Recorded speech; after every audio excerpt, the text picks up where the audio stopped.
All right, all right. Has the peace been sufficiently passed? Evidently not. Then feel free. Keep going. Don't let me interrupt. Hi, good morning.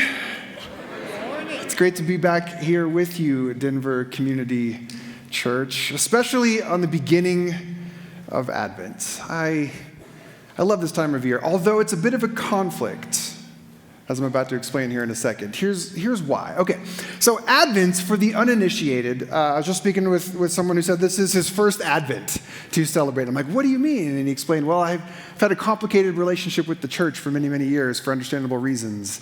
And so for some of us, this might be a new experience to engage in a season. And maybe you grew up in a church tradition where Advent wasn't really a thing.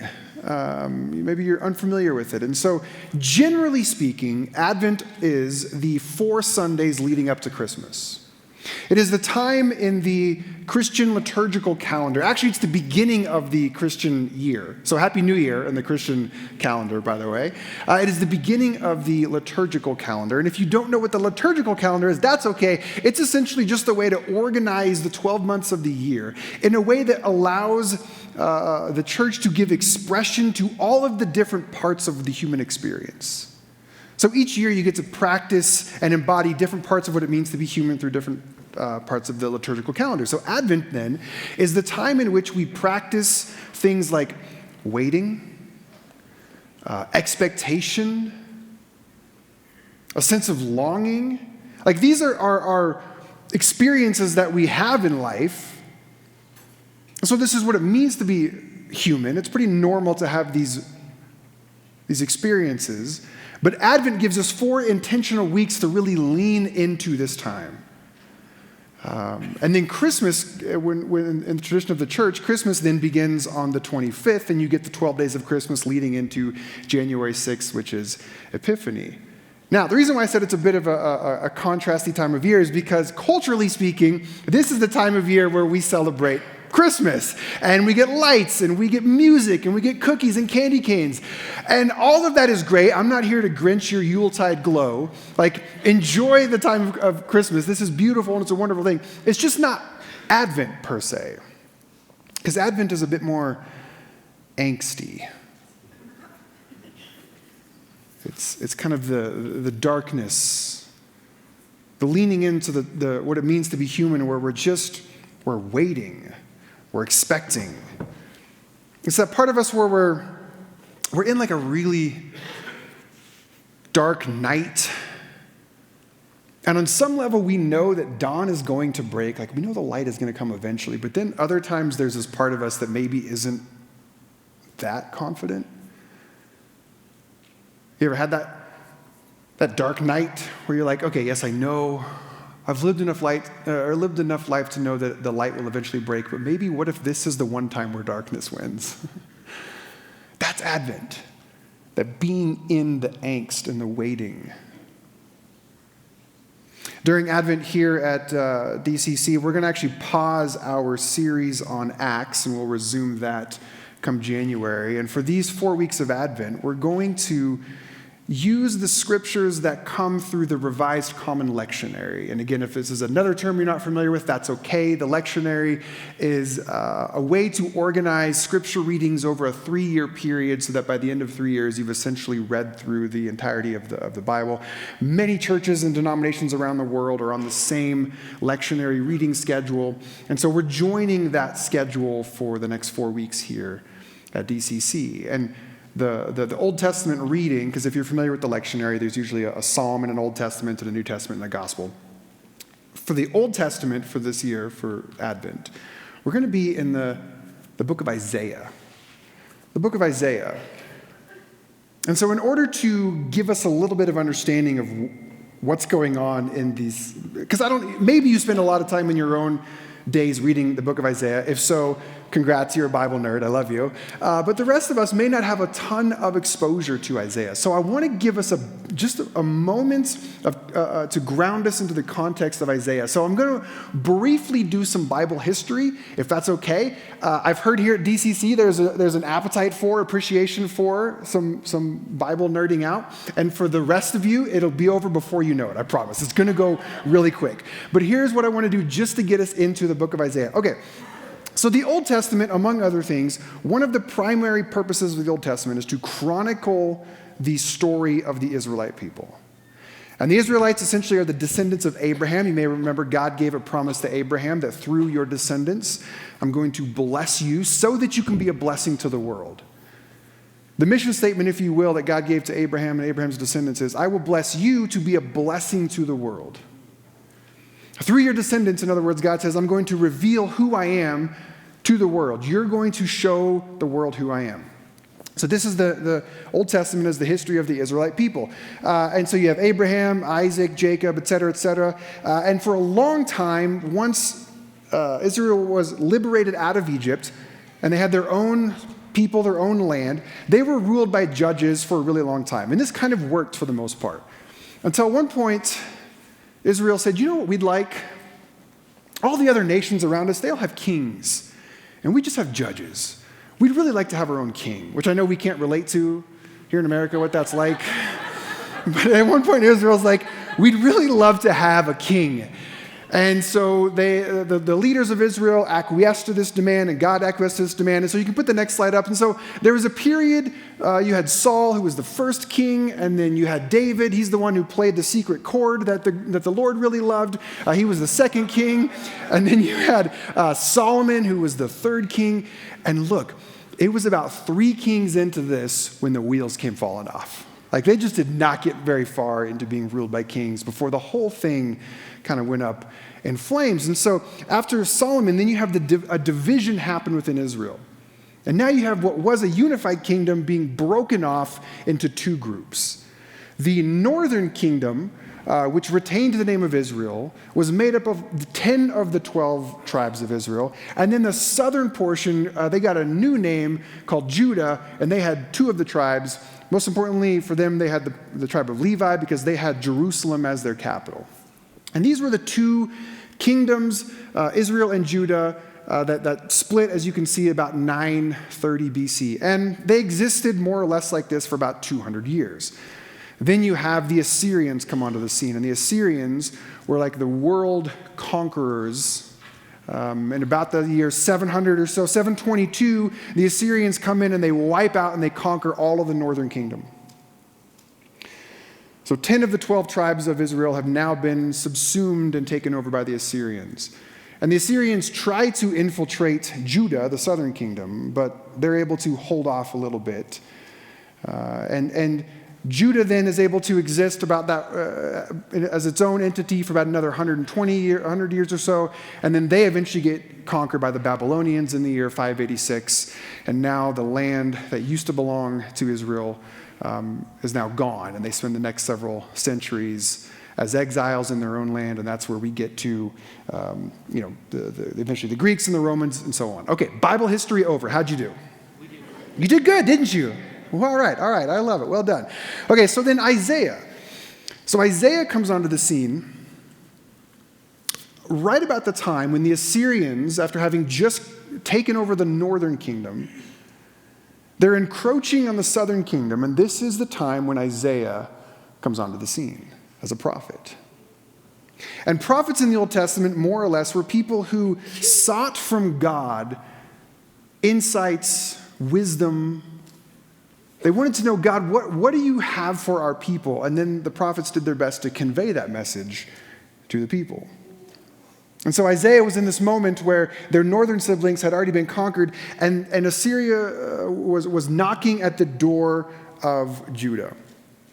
And so Isaiah comes onto the scene, and he begins to say, look, Judah, listen to me. Listen to me, listen to God. If we don't get our act together, we're going to wind up just like our siblings to the north in Israel. And when you read Isaiah, chapter 1 is this rather heavy-handed critique against first of all, both tribes, but then more poignantly, it is aimed at Judah, saying we need to do better, we need to do differently than what happened with our siblings up north. If we don't change course, we're also going to find ourselves completely eradicated. So this is the context where Isaiah comes onto the scene. In fact, you might be familiar with the opening chapter of Isaiah, where he really levels some pretty harsh critiques at his people, as he says things like, he quotes God saying to the people of Israel, God says, you want to know what I think about your sacrifices? God says, like, you want to know what I think about your church services? I hate them. Your offerings, I can't stand them. Your sacrifices, get out of here. Your incense that you burn, no thank you. Your festivals, they disgust me. When you open your hands and worship and prayer, when you lift your voices, God says, I just kind of shut my eyes and close my ears, which is really harsh. I imagine many churches today, if they were told that their worship services had that kind of effect on God, they would probably go, surely they're not talking to us. They're talking to that other church down the street. We're doing it right here. But Isaiah says that God is looking at what's going on and is kind of disgusted with what is happening. And if chapter 1 is the stick of judgment, saying, look, here's how the northern kingdom got off course, and here Judah is the direction we're heading if we don't shape up. Then when we get to chapter 2, which is where today's lectionary reading is, chapter 2 is kind of like the carrot. Chapter 2 is like the vision. If we can change course, if we can get back onto the mission, and the mission is, God says, I will bless you, Israel, so that you can be a blessing. God says, I'm going to choose you as a nation to reveal to the world who I am. Isaiah says, if we can get back on track, then here's what could be. And this is chapter 2. This is chapter 2. So these 5 verses are the scripture for this morning. Starting in verse 1, this is what Isaiah, the son of Amos, saw concerning Judah and Jerusalem. So at this point, Israel's kind of a lost cause, the northern kingdom. But Isaiah says, there's still hope for us if we can get our act together. The vision is this: in the days to come, the mountain of the Lord's house will be the highest of the mountains. It will be lifted above all the hills. People are going to flock to it. They're going to flock to it. They're going to see what's going on here, and they're going to stream to it. Many nations will go and say, oh, what's going on there? That looks good. Let's go to the house of the God of Jacob. Let's go and learn those ways. Let's go and walk in the paths of Israel's God. This is the vision that Isaiah has for Judah if they can get their stuff sorted out. Okay, let me pause there for a moment. I wonder if you've ever had this kind of experience where maybe you've traveled to a different country, or maybe you've read an article or seen some documentary about a different country, and you think to yourself, wow, they kind of got it figured out there. It'd be really nice to live there. It'd be really nice to live there one day. Have you ever had that feeling? Some of you are like, as long as it's not America. You know what I mean? Like, oh man, they've got it really figured out there. That'd be really nice. This is kind of what I hear Isaiah describing when he imagines what could be if Judah gets back on track. Many nations will look at this and say, what is going on there? We want to go and learn your ways. Many nations will be, pick a word, impressed, inspired by, drawn to what's happening. Which then raises the question, okay, then what is happening in this vision? What is happening in Judah, in Jerusalem? What is happening that is drawing people from around the world to it? And that's when you got to go back to the criticism that Isaiah leveled in chapter 1 against Israel. Here's what you didn't do. Essentially, if we can do the things that Israel didn't do, then we will be the light unto the world. And it boils down to 3 things, according to Isaiah. 3 things that Isaiah says, if we can figure this out, we'll get back on track. Number 1, seek justice for the oppressed. Number 2, defend the orphan. Number 3, plead for the widow. If you've ever read the Old Testament prophets, and bonus points for you if you've done this, if you've ever read them side by side with the World Happiness Report, anybody ever done that? Just me? All right. So the World Happiness Report is the effort to try to quantify the data around who's the happiest countries in the world. What people report to be the happiest countries in the world. And what's interesting is that it seems like year after year after year, the Scandinavian countries take up like the top 5 or 6 spots in the happiest countries in the world. And when you look into it, what you realize are the Scandinavian countries are the ones who have the strongest social safety nets. They focus on the well-being of all their people, perhaps especially those who were most vulnerable. They make sure that regardless of how a person is oppressed, they have justice and protection. That regardless of how a person winds up orphaned or widowed, that they have what they need. And when you line up the Old Testament prophets and the criticisms and the visions casting with the World Happiness Report, you're like, that kind of makes sense. That kind of tracks. But the result of such initiatives in countries that are actually doing this work is the happiness of all their people. And you read reports of what life is like there, and you're like, man, like this vision of Isaiah, like what's happening there? We should go and learn their ways. They seem to have something figured out. It's this. It's taking care of the most vulnerable. Another outcome, by the way, it's not just that the people are happy, but another outcome, as far as Isaiah was concerned, when a nation prioritizes things like caring for the oppressed and the widow and the orphan, Isaiah says another outcome is there's going to be less violence. Because violence, more or less, is the outcome of what happens when someone feels like they have to fight for and scrap for getting their needs met. And or conversely, violence is a result of feeling like you need to defend or protect to make sure that you can keep what's yours. Another way to say that is whenever there is unrelenting inequality, violence just kind of lurks at the edges. And Isaiah says, look, if we can figure out how to make sure that there's enough for all, here's what's going to be the outcome of that. Verse 4, God is going to become the judge of the nations. Nations aren't going to need to fight anymore. They're not going to need to settle disputes between one another because God will be the judge of them. They will be, and this is probably, you probably know this, they will beat their swords into plows. They will take their spears and they'll turn them into pruning tools. In other words, they will take their weapons of war and they will repurpose them into tools of flourishing and creativity and productivity. This is like the beautiful natural outcome when a nation prioritizes the well-being of their people, especially those who need it the most. This is the beautiful vision of what can happen. Nation will not take up sword against nation. They won't be about the business of war anymore. All right, so let me pause now.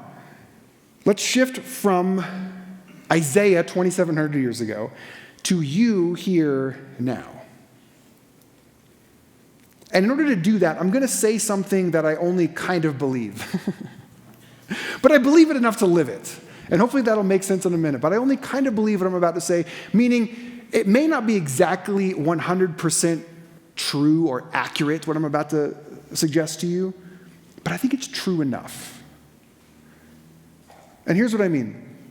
I wonder if this idea, this story, this narrative that we see in the Old Testament that I said a minute ago, where God would bless a singular nation of Israel for the sole purpose of then being a blessing to the world. In other words, God, I'm going to reveal who I am through a nation. I wonder if that idea, you could kind of think of it as like phase 1 of an experiment.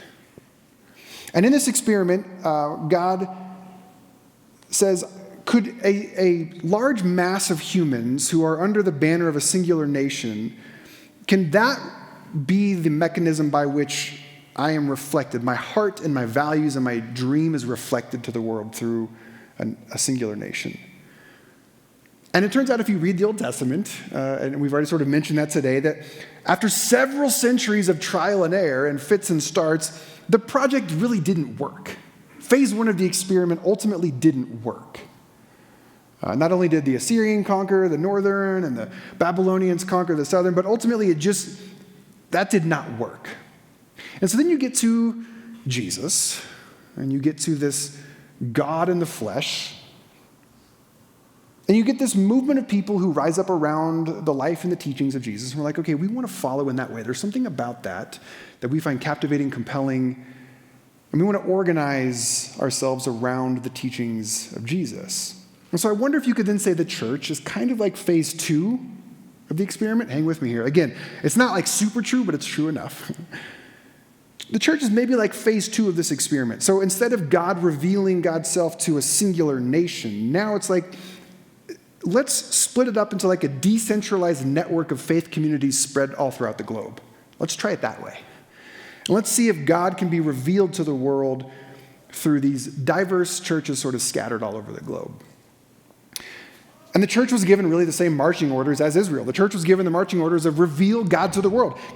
Jesus taught us to pray, may God's kingdom come and God's will be done on earth in a way that reflects the reality of heaven. In other words, the church's mission has been to show earth what heaven looks like, to reveal the heart and the character and the dream of God.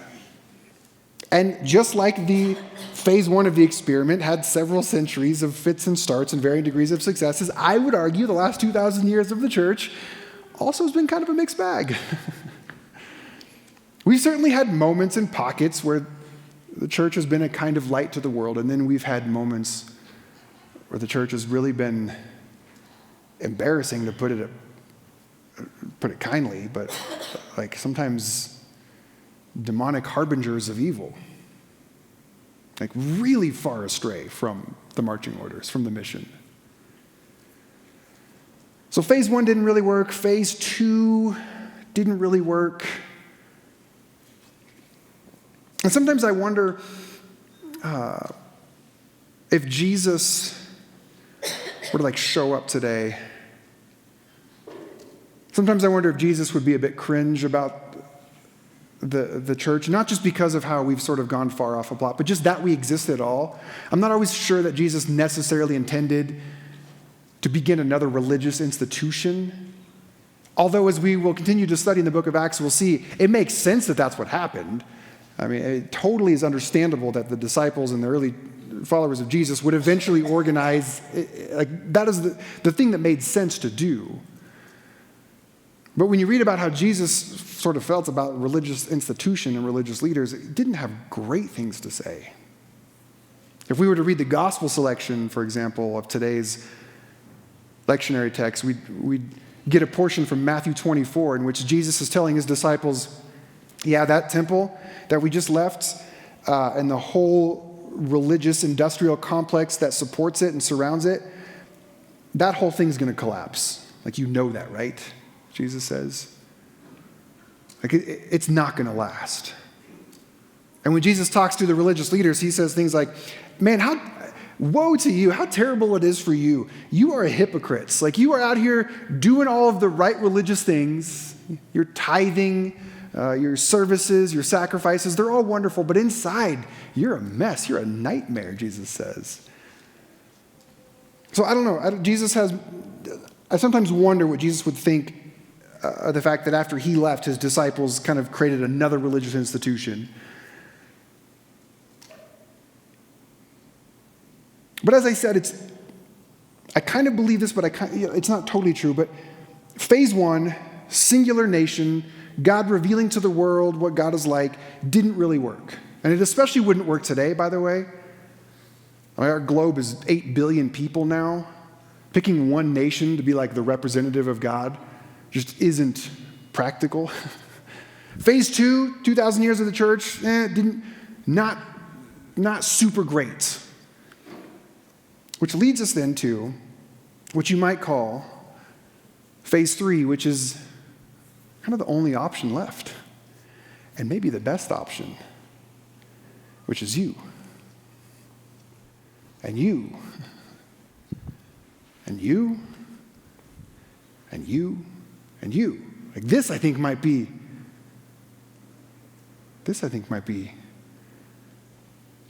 maybe even what Jesus meant. I mean, he did, after all, say, you are the salt of the earth. The kingdom of heaven is within you. What if when Jesus says that, he means the dream that God has for creation, it comes alive in you? What if the idea of God revealing who God is through a nation, that doesn't really work, through a decentralized network of churches, varying degrees of success, but what if it really is all comes down to like you being the best option that the Creator has to reveal to the world what God is like?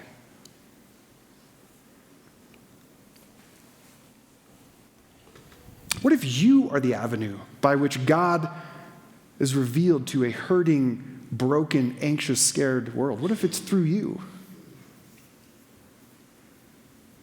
What if being a Christian, what if being a follower of Jesus actually means we be like Jesus and be little gods in flesh?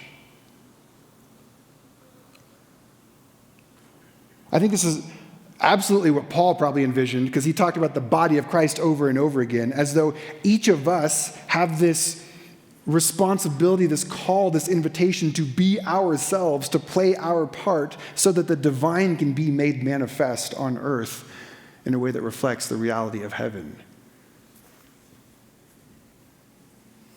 And by the way, this should be good news. I hope it's good news, because you know what you can't do? No offense. But you know what you can't do? Is you can't single-handedly change our nation to suddenly become a nation that cares for the widow and the orphan and seeks the justice. You can't do that all by yourself. And you know what you can't do? You can't single-handedly change all of Christianity to make all the churches suddenly reflect Jesus. You can't do that. But what you can do is you can take responsibility for you and how you show up in the world. Yes, that's good news. You can do that. You can take responsibility for how you show up in the world. You can be these little pockets of lighthouses revealing to the world who God is. And how I want to close this morning, in our first Sunday on Advent, is by inviting you to consider how it is that you might reveal God in your own life, to your own sphere of influence. This is your family, your neighbors, your coworkers. You can be a little lighthouse revealing God to the people in your life. You can do that by being a person of hope. That's what I want to invite you to do this morning. Like, being a person of hope is a way that you can show the world who God is. A way that the world can look at and be like, whoa, that's different. I kind of want to go and learn more about that. Because you know what most of the world has on offer right now? Despair, bitterness, cynicism, which is understandable. You can find infinite reasons to support those attitudes if you want. They're out there. There are all sorts of reasons to think the darkness is just going to keep on winning. Yeah. But if you're a person of hope, that stands out. That's noticeable. Now, what do I mean by hope really quick? Okay. Hope I'm going to compare and contrast with optimism. Similar but slightly different, okay? So I grew up with the kind of Christianity, when I look back on it, and maybe you did too, that treated hope more like a spiritualized optimism. It was like a c'est la vie, just let go and let God. It can often lead to like a spiritual bypassing where you don't really engage with the nitty-gritty stuff of life. Your head's just kind of in the sand because you know what? God's got it. And then it gets packaged as hope. But I just think it's a spiritualized optimism, if I'm being honest with you. And spiritualized optimism is essentially believing that a positive outcome will come to pass. A long time ago, long time ago, before cell phones, when I was in high school, and before me and my friends were old enough to drive, I would, after school, I'd have basketball practice in the dead of winter. This is in Oregon, so usually it gets dark in winter at about like 1 o'clock in the afternoon, real depressing. And so after basketball practice, I would go outside and wait for my mom to pick me up. Now, my mom was incredibly punctual. She was often early, was always just there to pick me up, and it was easy going. But every once in a while, something would hold my mom up at work. And so I'd sit on the curb outside the gym at our high school. And my friends' parents would drive by and be like, "Hey, Colby, do you need a ride?" I'm like, "No, I'm good. My mom's coming." "Okay." Wait a little longer. Another friend, "Hey, Colby, do you need a ride?" "No, I'm good. My mom's coming." And she did. Like, there's no like punchline. We're like, and one time she didn't. No, like she always did come. But the point is I knew that because I could rely on my mom because she would always be there. She would always come and pick me up. And I think spiritual optimism is kind of like that. It's that lovely, positive feeling where you're sitting on the curb in the dark all alone, but you don't give up because you know your mom is coming. And look, spiritual optimism is great, by the way. It can go far. I'm here for it. Optimism's great. I just think that hope maybe goes one click further than optimism. I think hope is less about head in the sand, and it's more like a sandy-headed faith. There's an image you can take with you. It's less a head in the sand faith and more of a sandy-headed faith because you've taken your head out of the sand. And you're being honest with the world. Hope is more like looking dead into the bleak midwinter night and refusing to blink. Like you're not ignoring or bypassing the hard stuff of life. You're looking straight at it.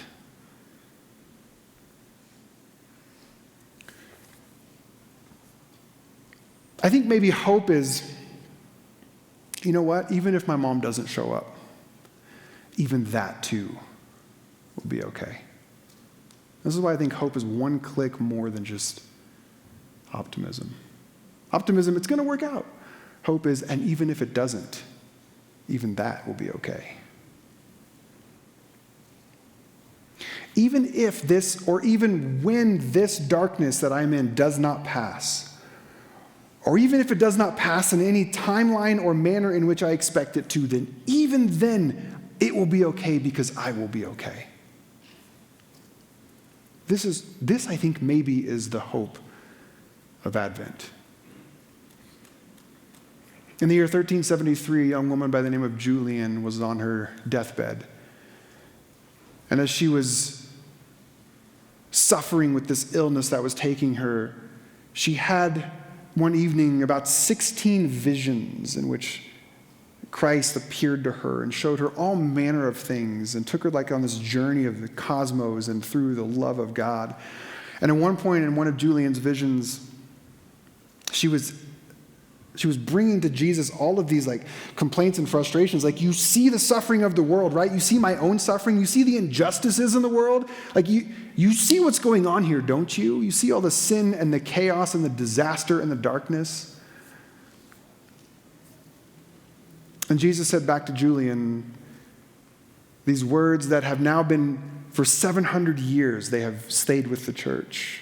These famous words in which Jesus stares straight at the suffering and the chaos of the world and says, "All shall be well, and all shall be well, and all manner of things shall be well." And honestly, I can't think of a better definition of hope than this. All shall be well, and all shall be well, and all manner of things shall be well. Optimism says things right now are bleak, but it's going to be okay. Hope says, but even when it isn't okay, it still is. I think Paul had this kind of hope in him when he told the church in Rome, he said, I'm convinced that nothing can separate us from the love of God. Neither height, nor depth, nor powers, nor principalities, nor things that have happened, nor things that will happen. Nothing can separate you from the love of God. 2,700 years ago, the psalmist wrote, "Where can I go to escape the presence of God? Where can I flee? If I go to the highest mountain, you're still there. If I go to the lowest low, you're still there. If I go to the farthest seas, you're still there." In other words, there's nowhere you can go where God is not. It is impossible for you to be not in the presence of God. This is why, I know it's absurd, but I think hope is, even when it's not okay, it is. Because you are. Because of course you are. And so Advent is this opportunity for us to practice this kind of embodying this hope. It's the decision now, like, I'm going to choose now that when the dark night comes, that I'm not going to give up hope.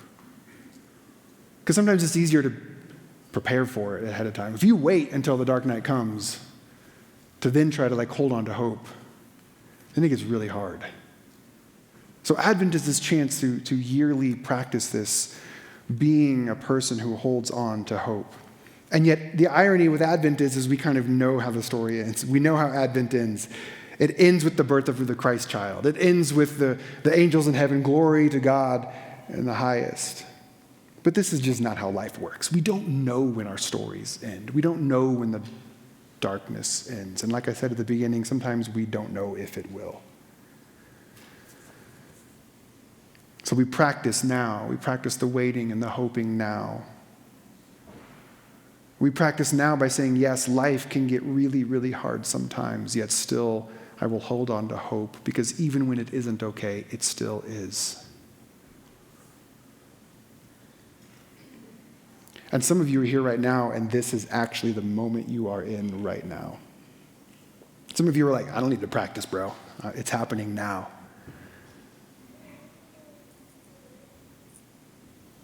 The hard is now for some of us. And if you're here and you're like, yeah, Colby, you're describing me, I want you to hear me and say both, I'm sorry,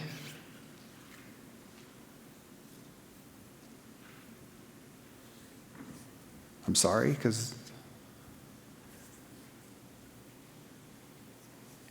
it's just no fun being in the dark. And we're with you. We're with you. Like as a church, we're practicing, we're holding hope with you. You feel like you're sitting on the curb all alone, wondering if anyone's going to come. Look around you. We're here. We're sitting with you. We're sitting with you. So whether this morning it's for you in your life right now, whether this morning it's for you to practice it for later, or whether right now you are the one holding it for the person next to you. This morning, may we receive this invitation to be little gods in the flesh, to take this mission to reveal to the world a different way to be, one that does not give up, one that does not despair, but one that hopes, one that hopes, one that embodies, and all shall be well, and all shall be well, and all manner of things shall be well, even when it isn't. I want to pray for us. And I want to specifically pray right now for those in this room who are sitting on the curb in the dark, waiting, unsure if or when this night's going to pass.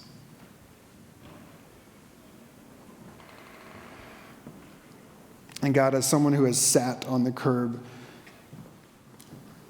and myself wondered if the night was ever going to pass, I know that when you're in it, it isn't always possible to hear.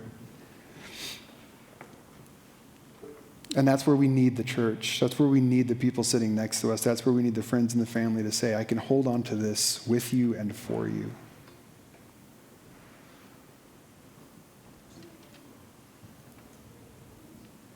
God, there's so much that can tempt us to despair. There's so much that can tempt us to give in.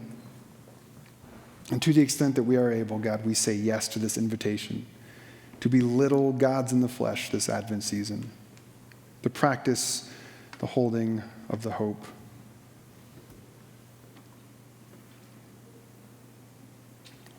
Speaking of practice, we're going to conclude our gathering here with really the most important part, which is the taking of the Eucharist. And this is a practice the church has been doing for 2,000 years, and I think it's one of the ways the church has really gotten the mission. We've done it well. We've passed on this practice of this receiving, this weekly reminder, receiving of these gifts, of these tangible elements that can be for us these touch points of, oh, I'm okay. Even when the whole world is not, I'm okay. Because nothing can separate me from the love of God. Absolutely nothing. So even when it's not okay, it still is, because I am. And so this morning I invite you to come, and as you come and take the gluten-free bread and you dip it into the large chalice, which is wine, or the small one, which is grape juice, as you receive it, would you just, this morning, I invite you to take it as a gift of a reminder that you can never be separated from God. Ever. Not possible. Not possible. And as you take it this morning, maybe it's just an act for you of sort of defiance. I know the world wants me to despair. I know the algorithm wants me to think everything is wrong all the time. But this morning, as I take this is a reminder that all shall be well, and all shall be well, and all manner of things shall be well. Come and receive when you're ready.